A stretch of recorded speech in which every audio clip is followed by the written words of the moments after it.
my wife, sold me to a wealthy widow to pay off her debt, and the ending shocked everyone. My name is Jack Hartley. I'm 35 years old, born and raised in a small town just outside Austin, Texas. I used to be a mechanic. Grease-stained hands, cracked knuckles, calloused palms. I took pride in them. They were a symbol of hard work, of fixing things. My dad was the same way before he passed. He taught me that if something breaks, you fix it. You don't walk away. That's how I lived my life.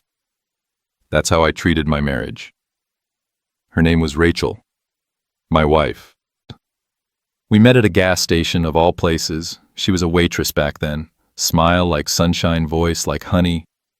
I thought I hit the jackpot, and for a while I did, or at least I believed I did. We had love, or something that looked a lot like it. We didn't have money, but I told myself that didn't matter.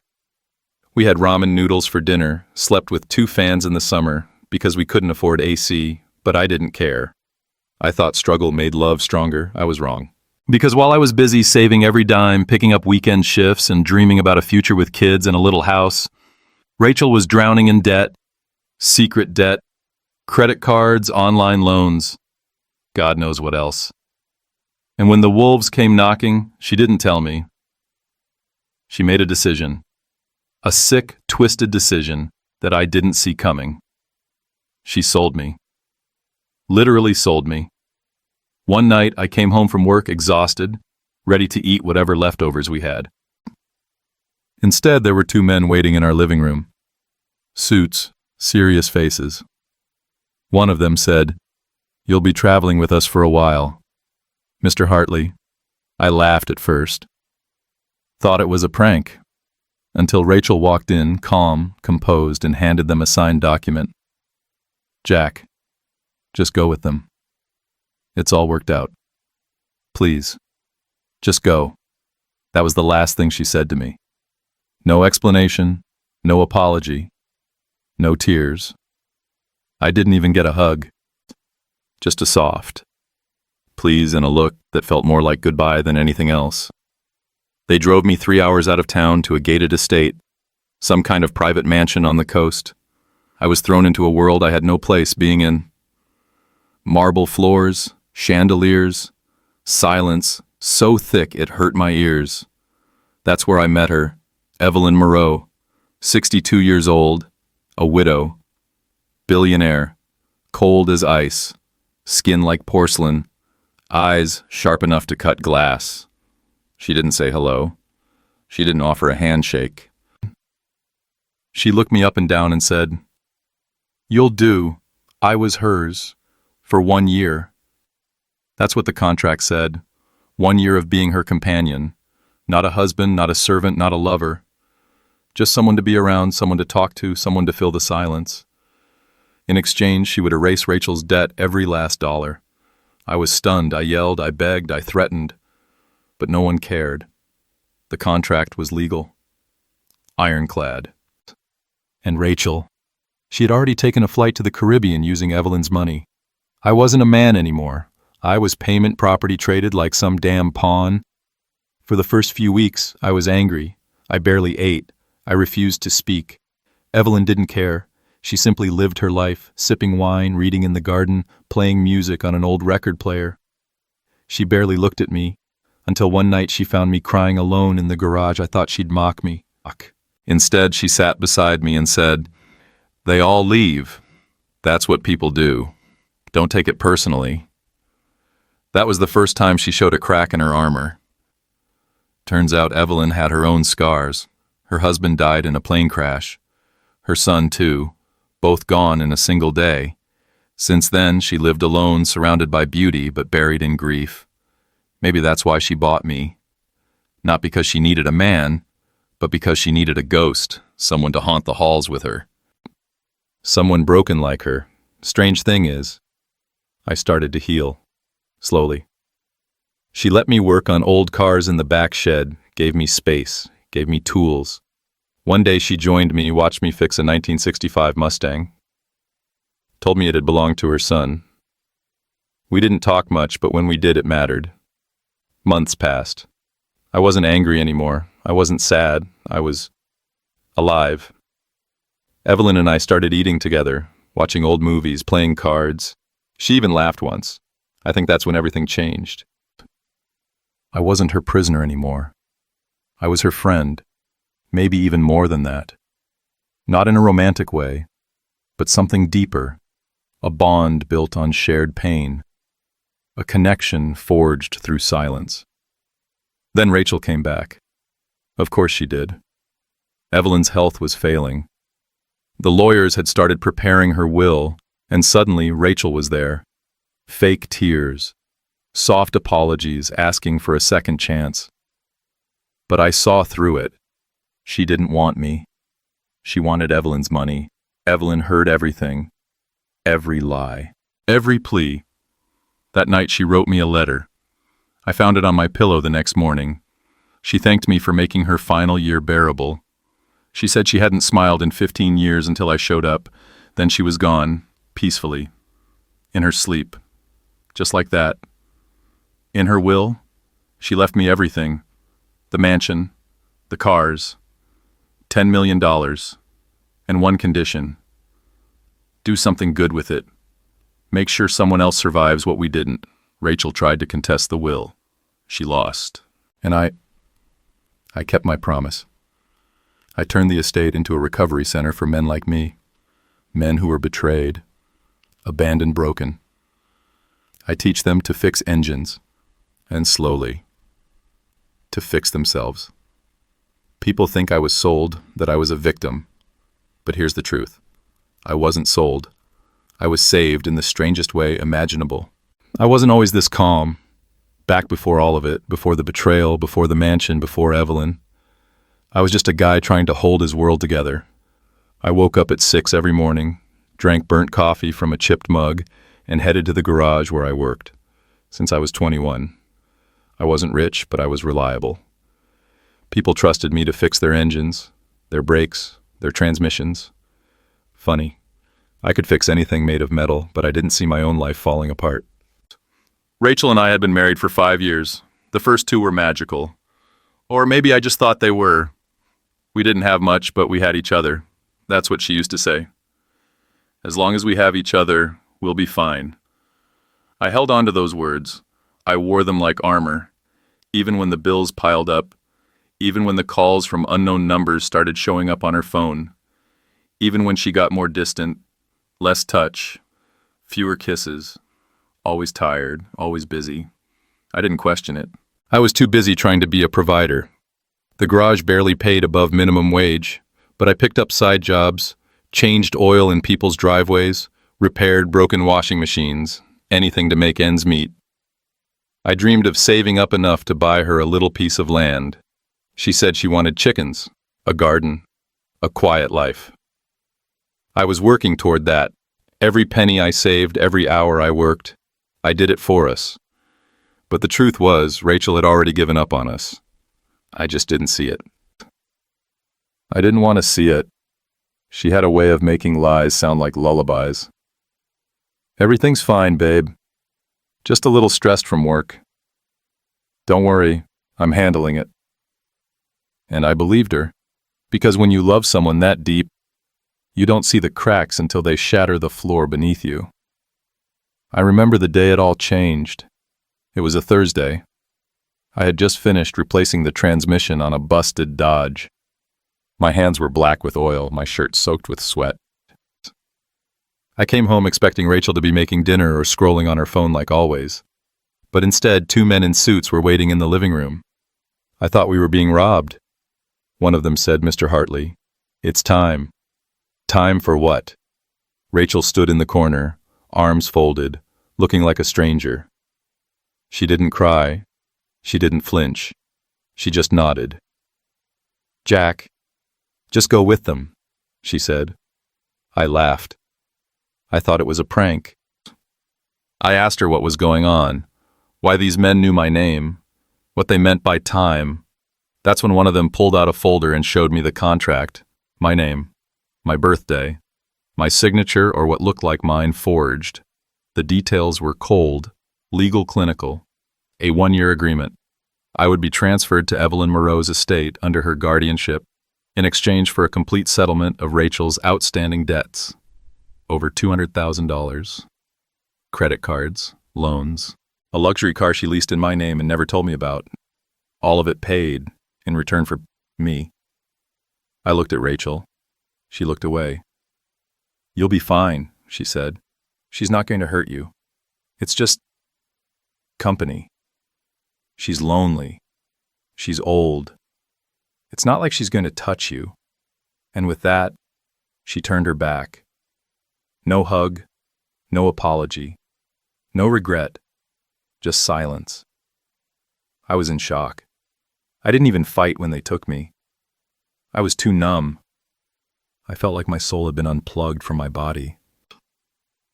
In less than an hour, I went from husband to asset, a man traded like cattle.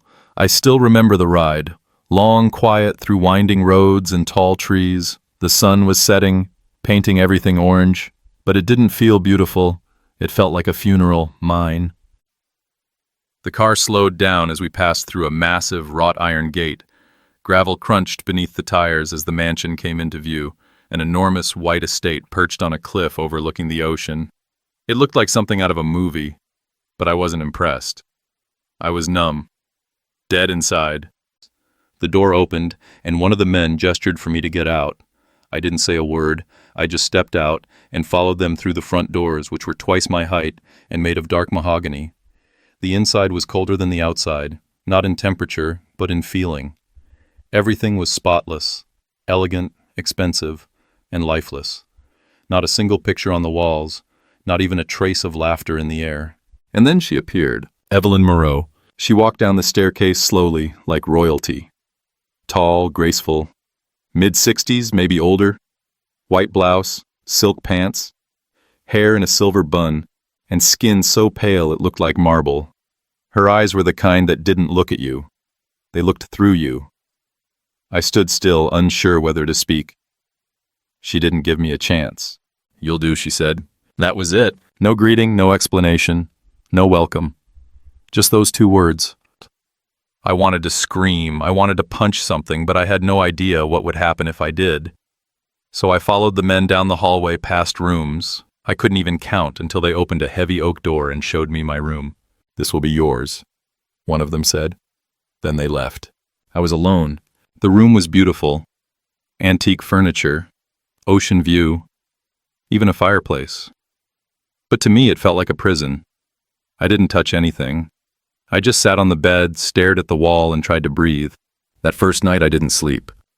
I lay awake wondering how my life had unraveled so fast.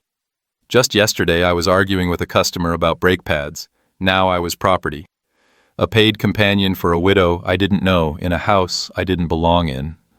Abandoned by the only woman I'd ever loved. The next morning, Evelyn sent a maid to call me to breakfast. I refused. She sent her again at lunch. Still refused. At dinner, I finally dragged myself downstairs. Evelyn sat at the head of the table reading a book. "You'll eat or you'll be weak," she said, not looking up. I sat across from her in silence. The food was exquisite. I barely touched it. "Do you plan on sulking for all 365 days, or will you eventually speak?" she asked. I looked up at her, my jaw tight. "You bought me." "No," she replied calmly. "I bought her debt. You're simply part of the package." I hated her. But I also hated myself, because deep down some part of me knew this wouldn't end quickly. She didn't want me to be her lover. She didn't even want a friend. She wanted a shadow, a ghost to haunt her mansion with her. Someone who was as empty as she was. And that's exactly what I became. I wandered the halls silent. Pate when I was told. Slept in the same bed each night, wrapped in bitterness and confusion. Evelyn didn't talk much, but when she did, it was sharp, clinical, sometimes cruel. But what haunted me most wasn't her coldness. It was the feeling that maybe she saw something in me that no one else had ever seen. Something broken, and maybe that's why she chose me. Not because I was strong, but because I was shattered. Just like her. Weeks passed and the silence between Evelyn and me became a kind of unspoken agreement. She didn't ask me questions, I didn't offer any answers. We lived like strangers under the same roof, breathing the same air, eating the same meals, walking the same hallways, but never truly seeing each other. Until one night, it was raining. Not just a drizzle, but a full storm, the kind that rattles the windows and turns the ocean into a black, heaving beast. I couldn't sleep, so I wandered down to the old garage I had noticed behind the mansion. The place was dusty and dark, filled with covered-up cars, spare parts, and forgotten tools. I turned on a single light bulb hanging from the ceiling and pulled the cover off an old 1965 Mustang Fastback. The car was beautiful, neglected but not beyond saving. For the first time in weeks, I felt something. Not joy, not hope, but familiarity. I grabbed a rag, popped the hood, and started cleaning. I didn't even realize how much time had passed. That's when I heard her voice. "You know how to bring it back to life?" I turned around. Evelyn stood in the doorway, wearing a long, dark robe, her hair down for the first time. She looked softer somehow, almost human. "I've restored a few like this," I said, wiping my hands. "That one belonged to my son," she said quietly. "He was going to finish it after college. Never got the chance." She didn't cry. She didn't even blink. She just stared at the car like it was a ghost. I didn't know what to say. So I didn't say anything. I just nodded. From that night on, the Mustang became our unspoken bridge. I'd work on it during the evenings, and sometimes she would join me. She never helped, but she'd watch. Talk about her son, her husband, the way silence had settled into the house after the crash. She told me she hadn't had a conversation longer than 10 minutes with anyone in over 5 years. I listened, that's all I did. And slowly something shifted. She started leaving books in my room, cooking my favorite meals. How she knew, I still don't know. I found an old record player in the library, and one night I played a jazz record while we ate dinner. She smiled. Actually smiled. It was like watching cracks appear in a statue, small, delicate, but impossible to ignore. One afternoon I caught her in the garden staring at a dying rosebush. She looked lost. Like a child, I walked up beside her, handed her the gloves and clippers and said, "We can save it, just need to cut the dead parts." She didn't respond, but the next morning she was out there clipping it herself. The distance between us shrank in moments like that. We never talked about Rachel, never talked about the contract, but in that house with that car and those quiet dinners, we created something strange and fragile. Not love, not exactly, but not nothing either. It was grief, recognizing grief, wounds speaking in silence. Two people who had lost everything, realizing they were still alive. And maybe that meant something. I didn't know it then, but those quiet days were the beginning of something that would change the course of my life forever. As spring rolled in, the mansion started to feel different. It wasn't warmer exactly, but it wasn't so cold anymore. The air felt lighter, less haunted. Maybe it was the sound of jazz echoing through the halls, or the smell of roasted coffee. Evelyn started brewing in the mornings. Maybe it was me. Maybe I was changing too. The Mustang was slowly coming back to life. Every bolt I tightened, every wire. I replaced it felt like I was repairing more than just metal. I was fixing something inside myself. And Evelyn noticed. One night she handed me a small velvet box. Inside was a gold key. "There's a storage room in the east wing," she said. "Hasn't been opened in years. It belonged to my husband. Maybe you'll find something useful in there." The room was filled with old tools, handwritten manuals. Even a photo of her husband and son standing beside the Mustang when it first arrived. Evelyn never said it, but I knew what she was doing. She was giving me pieces of the people she had lost, trusting me to hold them, even for just a little while. We started spending more time together, long dinners with music playing in the background, walks through the garden. She even asked me once if I knew how to dance. I laughed. "Not unless it involves engine grease and socket wrenches," I said. But she stood up anyway, extended her hand, and we danced clumsily, slowly in the grand hall under a chandelier that hadn't been lit in years. That night, she told me something I'll never forget. I used to think I was waiting to die, but now, I'm not sure anymore. That one sentence hit me like a punch to the chest because I realized I had been waiting too. Not to die, but for something to change, for someone to save me. But maybe healing didn't come from being rescued. Maybe it came from being seen. And she saw me, not as a prisoner, not as property, not even as the man Rachel discarded, but as Jack, a man who still had value, who still had kindness, who still had something to give. I began looking forward to each day I'd wake up, have breakfast with her, work on the car, sit by the fire in the evenings. Sometimes we didn't talk at all, and yet the silence was never awkward. It was safe. I never touched her, never crossed that line, and she never asked me to. But there were moments, tiny, quiet moments, when our eyes met and I felt something deeper than romance, something like respect, something like peace. And for the first time in my life, I stopped asking why this happened to me. I stopped thinking about Rachel, about the betrayal, the rage. I started thinking about what I wanted to do with the time I had left. And in that house, beside a grieving widow and a half-restored Mustang, I began to dream again. It had been almost 11 months since I arrived at the mansion. I knew the contract was nearing its end, but I stopped counting the days. Something about that house, its stillness, its rhythm had made time feel irrelevant. I had found a strange kind of peace. Until Rachel came back. It happened on a Sunday morning. Evelyn and I had just finished breakfast when the butler handed her a small envelope. Her face tightened as she read it. Without a word, she handed it to me. Inside was a letter, handwritten in a voice I hadn't heard in nearly a year. Rachel. She wrote that she had made mistakes, that she missed me, that she was in a dark place back then. But now she was ready to make things right. She was coming to visit. My hands trembled, my stomach twisted. I didn't know what to feel. Anger, fear, confusion. I hadn't thought about her in months. Not really. She was a shadow from a past life. One I had buried beneath engine oil and late-night conversations with Evelyn. Evelyn didn't say much. Just a quiet, "It's your past, I won't interfere." Rachel arrived the next day. Same blonde hair, same expensive perfume, but something was off. Her smile was too wide, her voice too rehearsed. She acted surprised by the mansion, the luxury, the quiet dignity Evelyn carried. "Oh, Jack, this place. It's incredible," she said, running her fingers along a marble countertop. "I always knew you were meant for more." I stayed quiet. She talked for hours about the Caribbean, about healing and self-reflection. Then, as we sat on the veranda overlooking the ocean, she finally got to the point. "I heard Evelyn's not well," she said, almost casually. "And I heard there's a will, with your name in it."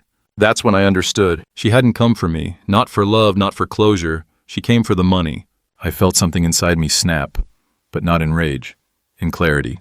I stood up, walked to the garden where Evelyn sat under her favorite tree, and sat beside her. "She's not here for me," I said softly. Evelyn nodded. "I know," she replied.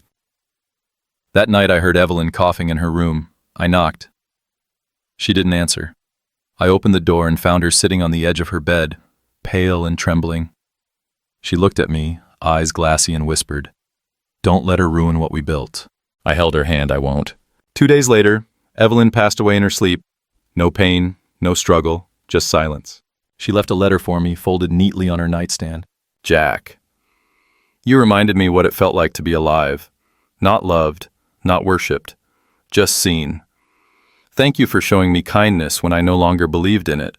Thank you for staying, even when you didn't have to. I never bought you. I borrowed time with someone who made the darkness feel less lonely. Now, I give that time back to you. Use it well." She signed it with a shaky hand. One final sentence followed, written in stronger ink. "Live free." The will was clear. I inherited everything. The estate, her company shares, even the Mustang, now fully restored. Rachel tried to contest it, claimed manipulation, emotional abuse. But Evelyn had planned ahead. Everything was documented, every word, every video, every medical report. Rachel lost, and I never saw her again. But I didn't celebrate. I mourned, not just for Evelyn, but for everything I used to believe about love, loyalty, and what it meant to be a man. I wasn't the same person anymore. I couldn't be. The mansion was quiet after Evelyn passed, not heavy. Suffocating quiet but gentle, like the soft closing of a well-loved book. I walked its halls differently now. Not as a guest, not as property, but as someone who had been entrusted with something sacred. The lawyers were efficient. Cold but professional. They confirmed what the letter had already told me. Evelyn had left it all to me. The estate, the investments, the staff, the classic cars, everything. But it wasn't about the money, not for me. What haunted me more than the numbers in the bank account was the clause she added at the end. Just 12 words. Use it to create something meaningful or let it rot like I did. I sat with that sentence for weeks. I stopped working on cars, stopped playing music. I just sat thinking, listening, waiting. And then one morning I woke up before sunrise, made myself a cup of strong black coffee, stood barefoot in the garden where Evelyn used to sit and looked out over the ocean. It was time. I started by clearing out the East Wing, hired contractors, painters, therapists, volunteers. Within 4 months, the estate had a new name, the Hartley House for Men in Recovery. It wasn't a rehab center. It wasn't a clinic. It was something in between. A sanctuary. A place for men who'd been betrayed, abandoned, broken. Men who had nowhere else to go. No purpose, no strength left. We taught them how to work with their hands, fix engines, build furniture, cook plant gardens. But more importantly, we taught them how to speak again, how to look someone in the eye and say, "I'm not okay," without shame. I didn't run it like a CEO. I lived there with them, ate the same food, shared the same rooms, told my story when it mattered, held silence when it didn't. And every time I walked past the Mustang in the garage, shining perfect untouched, since the day Evelyn last saw it, I'd smile. Not because I won, not because I was rich, but because I found something no money could buy: peace. One evening, a young man named Caleb arrived. Mid-20s, hollow eyes, shaking hands. Said his wife had left him after a miscarriage. Said he'd been sleeping in his car for 2 weeks. I gave him the room Evelyn once used, showed him how to change the oil on the Mustang. Didn't say much, didn't need to. He cried that night. Loud open sobs.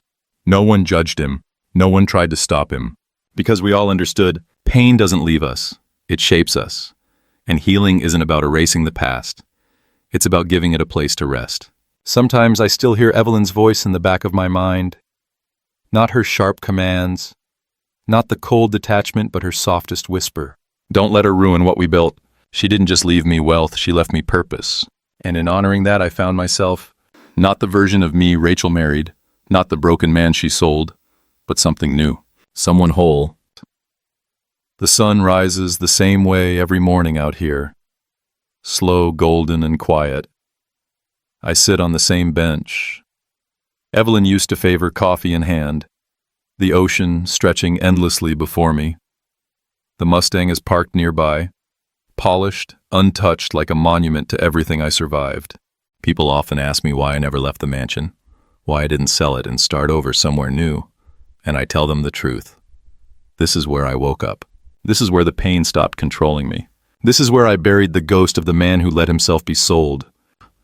The Hartley house is now home to over 20 men. Some come and go, others stay longer.